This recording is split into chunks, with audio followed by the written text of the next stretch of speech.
नमस्कार विद्यार्थी मित्रांनो, आपण स्टेटचा निर्माण कसा होतो ते समजून घेणार आहोत. कुठलंही स्टेट अस्तित्वात येण्यासाठी जे आहे 4 महत्त्वाचे एलिमेंट्स गरजेचे असतात. सगळ्यात पहिला जो एलिमेंट असतो बघा तो म्हणजे पॉप्युलेशन, लोकसंख्या.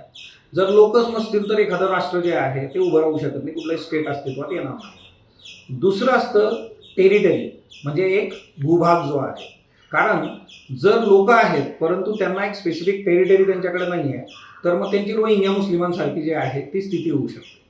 म्यानमारने 1982चा जो आहे सिटिझनशिप कायदा केला आणि रोहिंग्या मुस्लिम हे स्टेटलेस झाले.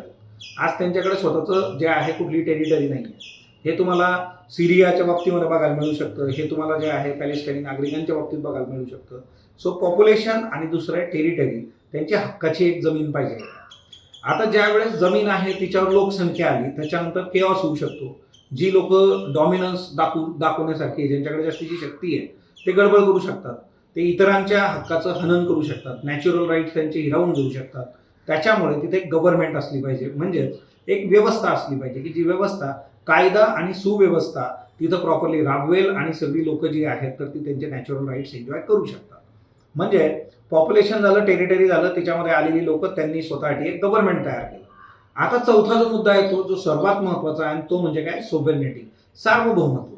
हे सार्वभौमत्व कशासाठी आहे की कुठलाही एक्सटर्नल प्रेशर शिवाय ते आपले स्वतःचे निर्णय स्वतः घेऊ शकतील.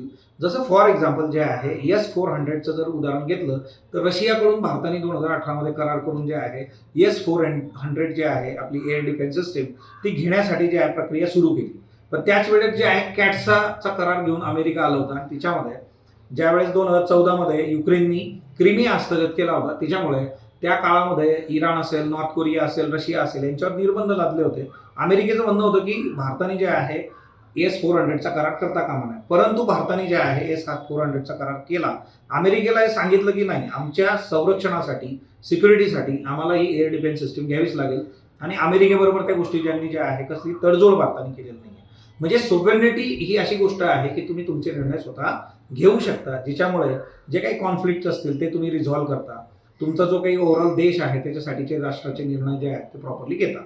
सो कुठलंही स्टेट निर्माण होण्यासाठी ह्या 4 महत्त्वाच्या गोष्टी आहेत: पॉप्युलेशन, टेरिटरी, गव्हर्नमेंट आणि सोव्हरेनिटी.